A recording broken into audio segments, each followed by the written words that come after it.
பிரியமானவர்களே, கர்த்தர் நல்லவர். இந்த நாள் கர்த்தர் உண்டு பண்ணின நாள். இதுல நாம் மகிழ்ந்து களி கூறுவோம்.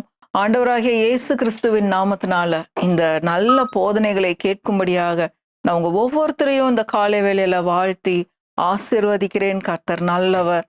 இந்த காலையில பயத்தோடையும் சந்தேகத்தோடையும் எப்படி இந்த நாளின் காரியங்கள் நடக்கும் அப்படின்ற திகிலோட பயந்து கொண்டு ஒரு நர்வஸா இருக்கீங்களா? இன்டர்வியூக்கு போகணும், எக்ஸாமுக்கு போகணும், நிறைய காரியங்கள், பெரிய பெரிய ஆட்களை இன்னைக்கு பார்க்க போகணும், அதிகாரிகளை சந்திக்க போகணும், ஹெச்எம் பார்க்கணும், பிரின்சிபலை பார்க்கணும், எத்தனையோ காரியங்கள் இருக்கு. பாருங்க, ஒரு சின்ன காரியம் என்னன்னா நான் என்னை நம்பக்கூடாது. பாருங்க, எனக்குள்ள ஒருவர் வாழ்ந்து கொண்டு இருக்கிறார், அவர் மீது என்னுடைய நம்பிக்கையை வைக்கணும். பாருங்க, என்னை பலப்படுத்துகிற கிறிஸ்துவினாலே எல்லாவற்றையும் செய்ய எனக்கு பலன் உண்டு. பாருங்க, நீங்க தைரியமா போகலாம், நம்பிக்கையோடு போகலாம். அதற்கான வசனங்களை தான் இன்றைக்கு நாம் தியானிக்க போறோம். நம்மளை மறந்து அவர் மேல நம்பிக்கையா இருக்கிறது, நமக்குள்ள வாழ்ந்து கொண்டு இருக்கிறவர் மேல நம்பிக்கையா இருக்கிறது. அந்த விசுவாசம் வரும்போது எங்க போனாலும் நம்ம போல்டா தைரியமா இருப்போம். இன்னைக்கு பாருங்க, ஒருத்தர் ஃபோன் பண்ணாங்க, இன்னைக்கு எனக்கு வைவா இருக்கு, பிஹெச்டி முடிச்சுட்டு, அப்ப நான் எப்படி இதை பண்ண போறேன், எனக்கு ரொம்ப பயமா இருக்கு. நான் இல்லை, இனி நான் அல்ல, கிறிஸ்துவே என்னில் பிழைத்திருக்கிறார். அந்த மாதிரி ஒவ்வொரு சின்ன சின்ன காரியத்திலையும் நாம் அவரை நம்ப ஆரம்பிக்கும் போது, என்னுடைய படிப்போ நான் எழுதுறதோ இல்லை, நம்மளோட வேலையை செய்யறோம், ஆனா நம்பிக்கை கர்த்தர் பேர்ல இருக்கணும். அந்த மாதிரி நம்ம வாழ கற்றுக்கொள்ளும் பொழுது பயம், நர்வஸ்னஸ், சந்தேகம், நடுங்கிறது, இதெல்லாம் எதுவுமே இருக்காது. பாருங்க, இன்றைக்கு அதற்கான வசனங்களை தியானிப்போம். வரப்போற 25வது ஆண்டு 2025 ஒரு வெற்றிகரமான ஆண்டாக இருப்பதற்கு என்னெல்லாம் காரியங்களை நாம் பிராக்டிஸ் பண்ணணும், எப்படி ஆவியானவரை சார்ந்து நடக்கிறது, அதை தான் இன்றைக்கு நாம் கற்றுக்கொள்ள போறோம். சகரியாவின் புத்தகம் 4வது அதிகாரம் 6வது வசனம். சகரியா 4:6. அப்பொழுது அவர், செருபாபேலுக்கு சொல்லப்படுகிற கர்த்தருடைய வார்த்தை என்னவென்றால், பலத்தினாலும் அல்ல, பராக்கிரமத்தினாலும் அல்ல, என்னுடைய ஆவியினாலேயே ஆகும் என்று சேனைகளின் கர்த்தர் சொல்லுகிறார். என்னுடைய ஆவியினாலேயே ஆகும் என்று கர்த்தர் சொல்லுகிறார். என்னுடைய பலத்தினால் அல்ல ஹெலன், உன்னுடைய பலத்தினால் அல்ல, என்னுடைய பராக்கிரமம், என்னுடைய ஞானத்தினால் அல்ல, கர்த்தருடைய ஆவியினாலேயே ஆகும். எனக்குள்ள ஒருவர் பிழைத்து கொண்டிருக்கிறார், எனக்குள்ள ஒருவர் வாழ்ந்து கொண்டிருக்கிறார். நான் நினைச்ச மாதிரி பேச முடியாது, நான் நினைச்ச மாதிரி நடக்க முடியாது, நான் உள்ளுக்குள்ள வாழ்ந்து கொண்டு இருக்கிற பெரியவர் ஒருத்தர் உள்ள இருக்கிறாரு, அவரை மகிமைப்படுத்தணும், அவருக்காக வாழணும். அப்ப நான் ஒன்றுமே இல்லை. பாருங்க, என்னுடைய ஆவியினாலே ஆகும். அப்படி நான் அவரை சார்ந்து நிற்கும் போது பாருங்க, இப்ப ஒரே செகண்ட்ல இன்னைக்கு 2 மெசேஜ் ரெக்கார்ட் பண்ணணும்ட்டு டக்கு டக்குன்னு வார்த்தைகள் எடுக்க வேண்டி இருந்தது. அப்ப நான் என்னை சார்ந்து கொண்டு இருக்கிறது இல்லை, ஆவியானவரை சார்ந்து கொள்ளும் போது ஆவியானவர் வார்த்தைகளை கொடுக்கிறார். எப்படி பேசணும், என்ன பேசணும். பேசுகிறவர்கள் நீங்கள் அல்ல, உங்களில் இருக்கிற ஆவியானவரே பேசுகிறவர். இது கர்த்தருடைய ராஜ்யம், இது அவருடைய ஊழியம், அவர் பேச வைக்கிறார். இது கர்த்தருடைய வார்த்தை, என்னுடைய வார்த்தை அல்ல. அப்போ ஒவ்வொரு சூழ்நிலையிலையும் நீங்க ஆவியானவரை சார்ந்து நிற்கும் பொழுது உங்களுடைய காரியம் ஜெயமாயிருக்கும். அப்போ என்னுடைய பலத்தினாலும் அல்ல, பராக்கிரமத்தினாலும் அல்ல, என்னுடைய ஞானத்தினால் அல்ல, என்னுடைய ஆவியினாலேயே ஆகும் என்று சேனைகளின் கர்த்தர் சொல்லுகிறார். சகரியா 4:6. இது எப்படி நடக்கும் அப்படிங்கிற ஒரு கேள்வி உங்களுக்கு இருக்கா?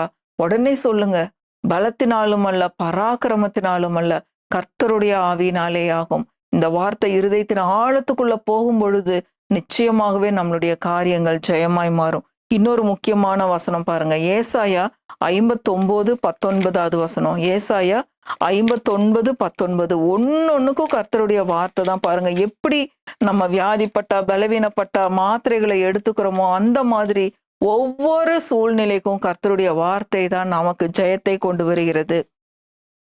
ஏசாயா 59:19. அப்பொழுது சூரியன் அஸ்தமிக்கும் திசை தொடங்கி கர்த்தரின் நாமத்துக்கும், சூரியன் உதிக்கும் திசை தொடங்கி அவருடைய மகிமைக்கும் பயப்படுவார்கள். வெள்ளம் போல சத்துரு வரும்போது கர்த்தருடைய ஆவியானவர் அவனுக்கு விரோதமாய் கொடியேற்றுவார். இப்ப சூழ்நிலைகள் ரொம்ப வித்தியாசமா இருக்கு. சத்துரு நம்மளை தாக்க வர்ற மாதிரி இருக்கு, சூழ்நிலைகள் எதிராக இருக்கிற மாதிரி இருக்கு. அப்ப ஆவியானவர் என்ன பண்ணுவார்? அவர் சும்மா இருக்க மாட்டாரு. சூழ்நிலைகள் நமக்கு எதிராய் வரும்போது இவன் என்ன பண்றான்னு பார்க்கலான்னு ஆவியானவர் உட்கார்ந்து பொறுமையா பார்த்துட்டு இருக்க மாட்டார். என்ன பண்ணுவாராம்?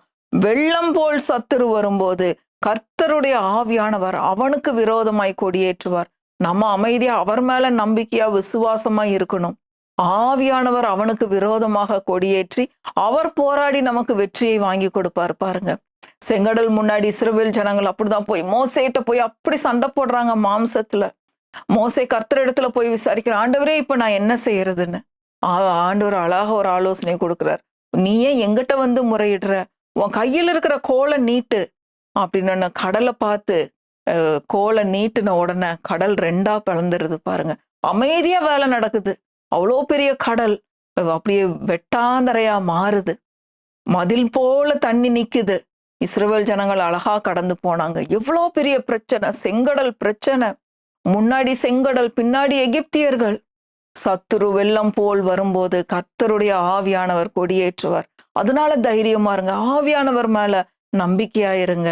கர்த்தர் உங்களுக்காக போராடி, யுத்தம் கர்த்தருடையது, அவர் நமக்கு வெற்றியை கொடுக்கிற தேவனாய் இருக்கிறார். பாருங்க, இன்னொரு அற்புதமான ஒரு வாக்கு தத்தத்தை கற்றுக்கொள்ள போறோம் புதிய ஏற்பாட்டுல.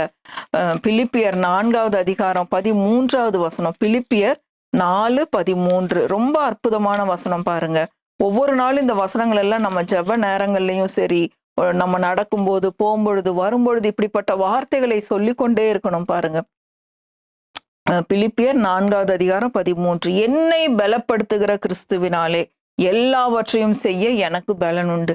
இது முடியாதுங்க, அது முடியாது, எனக்கு 2 கை தான் இருக்கு, இவ்வளவுதான் என்னால செய்ய முடியும். 10 கை செய்யற மாதிரி நம்மளால வேலை செய்ய முடியும். அவ்வளோ பலத்தை ஆண்டவர் நமக்கு கொடுத்திருக்கிறார். அவ்வளோ ஞானத்தை ஆண்டவர் நமக்கு கொடுத்திருக்கிறார். இது முடியாது, அது முடியாதுன்னு சொல்லவே வேண்டாம். என்னை பலப்படுத்துகிற கிறிஸ்துவனாலே. நீங்க வேலை செய்யற இடத்துல உங்களுக்கு நிறைய அசைன்மெண்ட் கொடுக்குறாங்களா? நீங்க ஐயோ என்ன இப்படி கொடுக்குறாங்கன்னு அதிகாரத்துக்கு எதிராக நீங்க போர்க்கொடி தூக்காதீங்க, கண்ட வார்த்தைகளை பேசாதீங்க. உடனே சொல்லுங்க, என்னை பலப்படுத்துகிற கிறிஸ்துவினாலே எல்லாவற்றையும் செய்ய எனக்கு பலன் உண்டு. கர்த்தருடைய நாமம் மகிமைப்படும்படியாக எல்லாவற்றையும் நீங்க செய்து முடிப்பீங்க. அவரை சார்ந்து நிற்கும் பொழுது நிச்சயமாக ஜெயம் உங்களுக்கு உண்டாயிருக்கும். பிரியமானவர்களே, இன்னொரு முக்கியமான வார்த்தை பாருங்க, இந்த வசனம் கலாத்தியர் 2வது அதிகாரம் 20வது வசனம். கலாத்தியர் 2:20. எப்பொழுது இதெல்லாம் நம்ம அடிக்கடி யூஸ் பண்ண வேண்டிய வார்த்தைகள். கலாத்தியர் 2:20. கிறிஸ்துவுடனே கூட சிலுவையில் அறையப்பட்டேன், ஆயினும் பிழைத்திருக்கிறேன். இனி நான் அல்ல, கிறிஸ்துவே எனக்குள் பிழைத்திருக்கிறார். நான் இப்பொழுது மாம்சத்தில் பிழைத்திருக்கிறதோ, என்னில் அன்பு கூர்ந்து எனக்காக தம்மை தாமே ஒப்பு கொடுத்த தேவனுடைய குமாரனை பற்றும் விசுவாசத்தினாலே பிழைத்திருக்கிறேன். இந்த ஒரு வார்த்தை ஞாபகம் வச்சுக்கோங்க. இனி நான் அல்ல, கிறிஸ்துவே எனக்குள் பிழைத்திருக்கிறார். எனக்குள்ள ஒருவர் வாழ்ந்து கொண்டு இருக்கிறார். எனக்குள்ள ஒரு பெரியவர் இருக்கிறார். அவர் இருந்து கொண்டு என்னை பலப்படுத்தி, என்னை தைரியப்படுத்தி, அவர் எல்லாவற்றையும் செய்ய வைக்கிறார். பாருங்க, ஞானமா செய்ய வைக்கிறார், கரெக்டா செய்ய வைக்கிறாரு. இந்த இடத்துக்கு போலாமா வேண்டாமா, இந்த வழியா போலாமா வேண்டாமா, இப்ப கார்ல போயிட்டே இருக்கிறோம், இந்த வழியா போலாமா இந்த வழியா போலாமா, எந்த இடத்துல குழி இருக்கு, எந்த இடத்துல டிராபிக் ஜாம் இருக்கு நம்மளுக்கு தெரியாது. ஆனா ஆவியானவர் நம்ம ஆவியோடு கூட பேசிக்கிட்டே இருப்பார். இந்த வழியா போகாத, இந்த வழியா போ, இதுல ஒரு ஆபத்து இருக்கு, இந்த வழியா போன்னு சொல்லி எல்லாவற்றையும் நமக்கு, நான் உனக்கு போதித்து நீ நடக்க வேண்டிய வழியை உனக்கு காட்டுவேன், உண்மையில் என் கண்ணை வைத்து உனக்கு ஆலோசனை சொல்லுவேன்னு சொல்லியிருக்காரு.